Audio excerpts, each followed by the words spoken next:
Oke, kita lanjutkan belajar tentang gelombang berjalan, menentukan persamaan simpangan gelombang berjalan.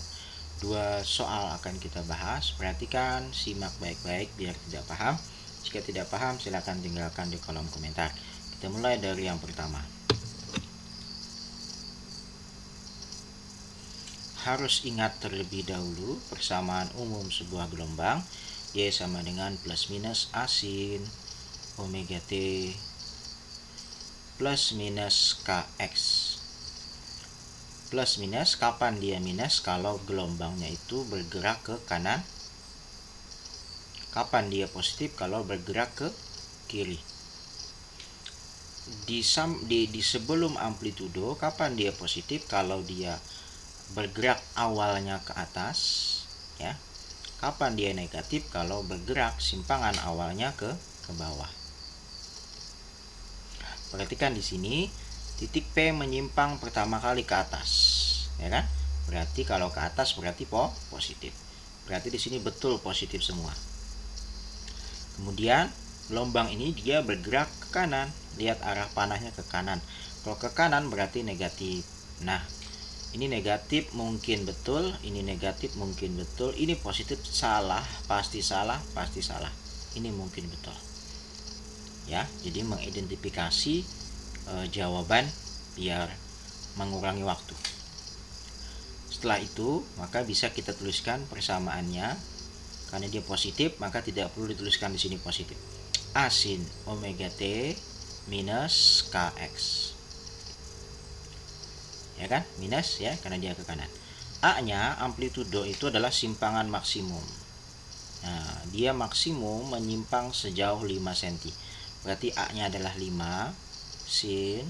Omeganya belum ada, maka kita cari dulu omeganya. Omega bisa kita cari dengan 2pi ya dikali F. Ya, atau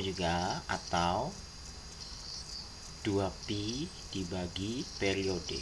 Nah, sini periodenya belum ada kan? Kita coba cari pakai ini 2pf. Nah, F-nya belum ada. Berarti cari dulu F-nya. Frekuensi itu adalah banyaknya gelombang dibagi waktu. Berapa banyak gelombang terbentuk di sini? Ingat, satu gelombang itu satu bukit, satu lembah. Jadi ini satu bukit, satu lembah, ini satu gelombang, satu lambda. Ini lagi ada satu bukit, ada satu lembah, berarti juga ada satu lambda. Berarti totalnya 2 lambda. Berarti 2 gelombang dibagi berapa waktu tempuh dari P ke Q. T ini waktu tempuh ya, bukan periode. Ingat, T itu waktu tempuh. Dari sini ke sini ditempuh dalam waktu 0,2. Berarti 0,2. Berarti 2 dibagi 0,2 adalah 10 Hz. Ya, maka di sini bisa kita tuliskan 10, omeganya 10 ya, berarti tambahi T. Nah, omeganya 10, T-nya tetap kurang. Nah, kalau pakai ini bisa nggak Pak mencari omega? Salah, belum lagi, astagfirullah. Ini F-nya sudah dapat, maka kita masukinlah ke rumus ini ya. Omega sama dengan 2pi dikali 10. Berarti 20 pi ya kan, radian per sekon. Nah, masukinlah ke sini. Berarti 20 pi, omeganya adalah 20 pi, T-nya turun. Nah, itu kurang. Nah, sekarang kita coba, bisa nggak mencari omega dengan ini? 2pi. Periodenya berapa? Ingat, periode itu adalah waktu tempuh satu gelombang. Lihat di sini, PQ-nya 0,2. Berarti dari sini ke sini itu 0,2 sekon. Jadi 2 gelombang, kan 2 gelombang nih. PQ 2 gelombang ditempuh dalam waktu 0,2. Nah, kalau satu gelombang berapa? 2 gelombang ditempuh dalam waktu 0,2. Berarti kalau satu gelombang aja berarti 0,2 bagi 2, berarti 0,1. Bisa pakai ini, bahkan periodenya adalah 0,1, berarti sama-sama. Berarti 2pi dibagi 0,1 adalah 20pi, kan sama toh. Nah ya, bisa pakai 2pi per t, bisa pakai 2pf. Yang penting paham konsepnya. Sekarang K lagi, K nya belum ada. Kita cari K itu dicari dengan rumus, salah satunya dengan 2pi per lambda. Nah 2pi per lambdanya berapa? Lambda itu panjang gelombang. Perhatikan di sini, 2 buah gelombang itu jaraknya 4 cm. Berarti kalau satu gelombang saja berapa? Maka 2 buah gelombang itu jaraknya 4 cm.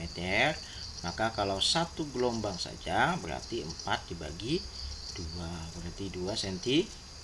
Berarti 2 di sini, 2 bagi 2 habis, sisa pi. Nah, maka K-nya adalah pi x. Nah, tidak ada jawabannya Pak di sini Pak. Nah, lihat di sini option jawabannya, pi-nya dikeluarkan dari kurung ya. Maka ini kita keluarkan kurungnya supaya mengikuti yang ini. 5 sin pi-nya keluarkan ya, 20t kurang x. Nah, pi-nya keluarkan, pi-nya keluarkan. Jadi pi kali 20t kan 20 pt. Pi kali x, pi x. Nah, inilah dia hasilnya. Ini ya.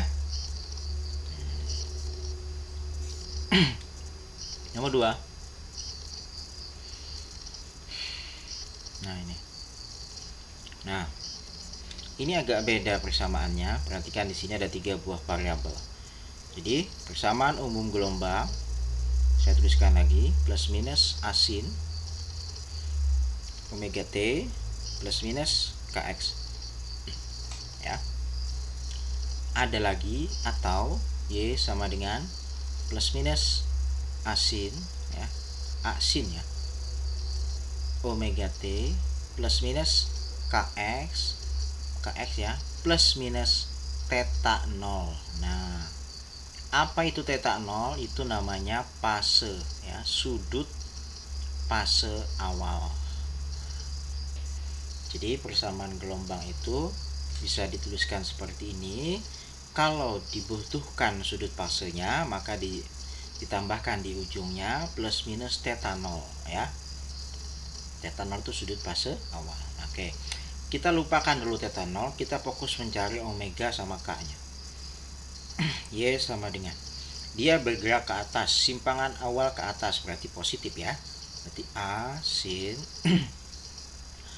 omega t.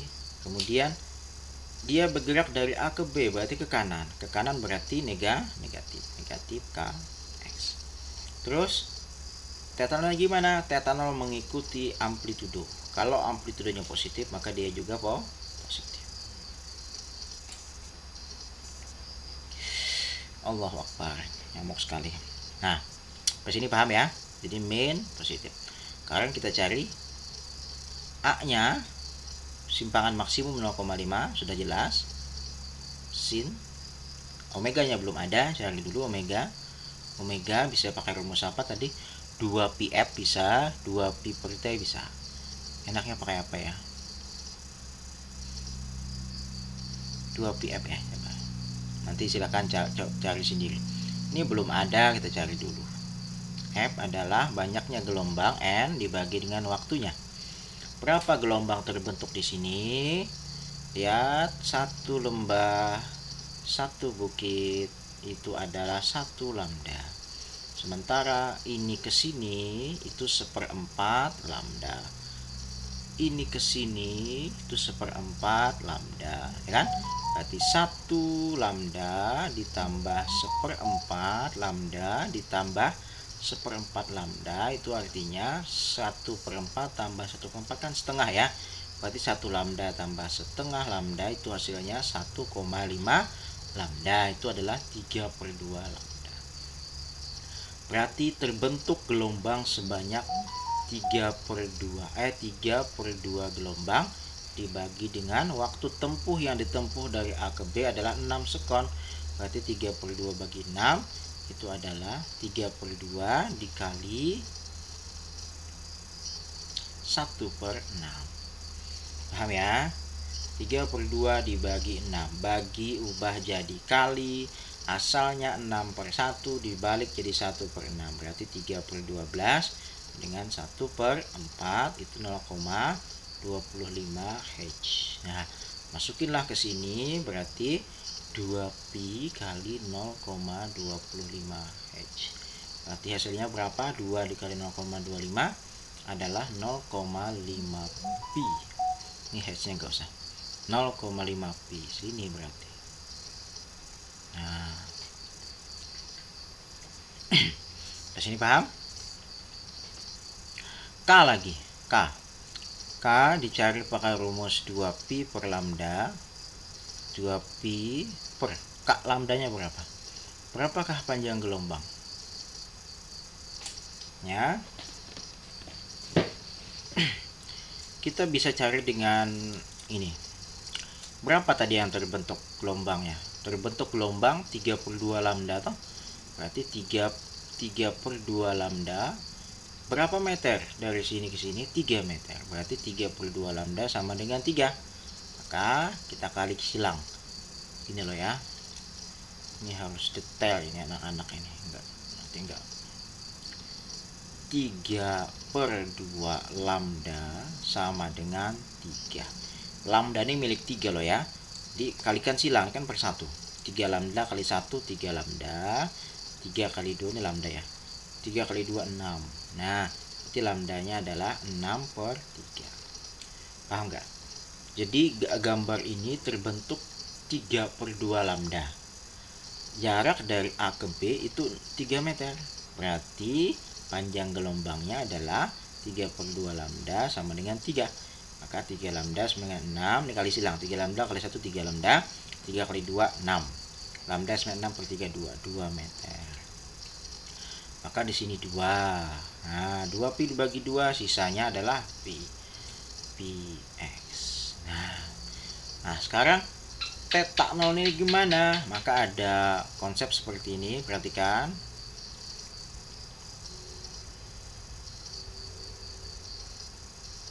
Nah, jadi ketika gelombang bergerak dari titik 0, berarti dia bergerak dari 0 derajat. Habis itu sini lihat sini, titik puncak itu beda fasenya adalah 90 derajat. Kemudian setengah gelombang di sini itu adalah 180 derajat. Kemudian di lembah sini itu adalah 270 derajat. Kita hapus supaya agak besar. Gini loh. Oh, nggak bisa.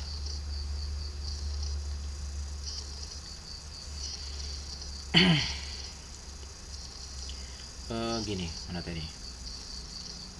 Nah, jadi gini, nah, ya misal gini, maka sini titik 0 ini adalah 0 derajat. Kemudian di puncak gelombang di sini itu adalah 90 derajat. Setengah gelombang di sini 180 derajat.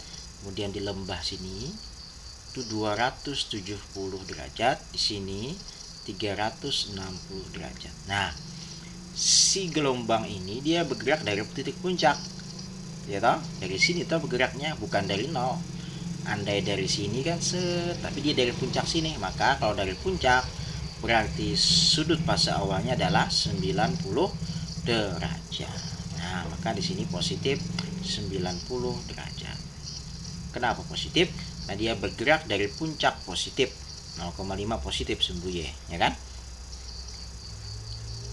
Bisa dipahami ya? Jadi 0,90 tambahi berapa?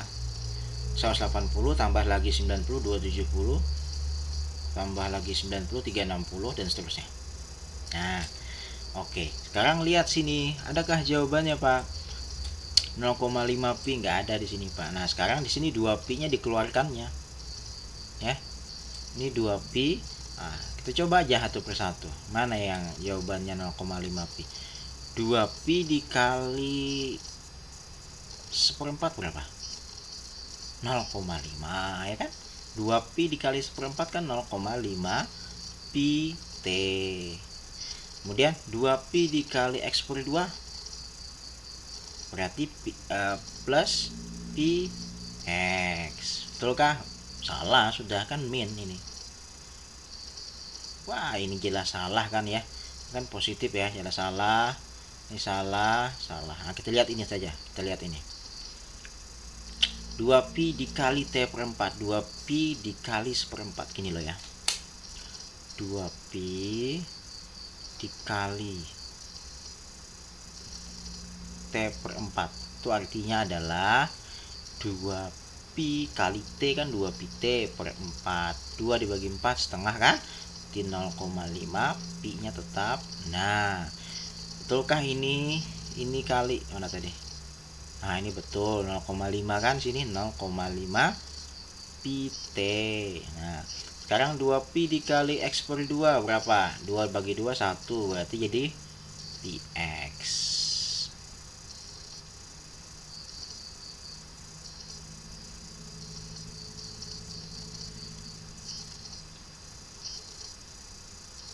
Oh, bentar. Ini yang nyata betul yang mana?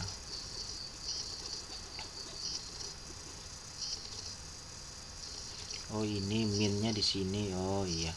Berarti ini salah, ini mungkin betul, ini mungkin betul gitu ya. Ini kan ini ya. Kemudian sini plus ya. Wah, ini salah jelas sudah ini. Karena di sini min, harusnya positif ya kan, karena dia bergerak ke atas duluan. Maka ini pasti jawabannya, kita cek. 2pi dikali T per 2 itu adalah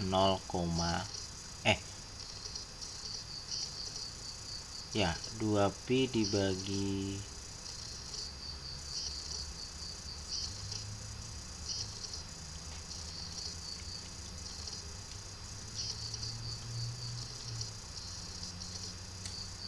ini loh, kok langsung ini loh ya. 2pi dikali 1/4, 2 dibagi 4 kan setengah ya, berarti 0,5 pi T. 2pi dikali X per 2 berarti pi X. Min, ini min sama positif sama positif ya. Ini jelas salah. Ini jelas salah. Bisa dipahami? Jadi jawabannya adalah pasti yang B. Oke, kita coba lihat supaya enggak puyeng. Kita lihat yang B tadi. Y sama dengan 0,5 sin 2pi T per 4 min X per 2 plus 90. Nah, kalikan ke dalam, maksudnya tuh kalikan ke dalam. 2pi dikali T per 4 artinya 2p T per 4 ya kan. 2pi dikali ini kali ini ya.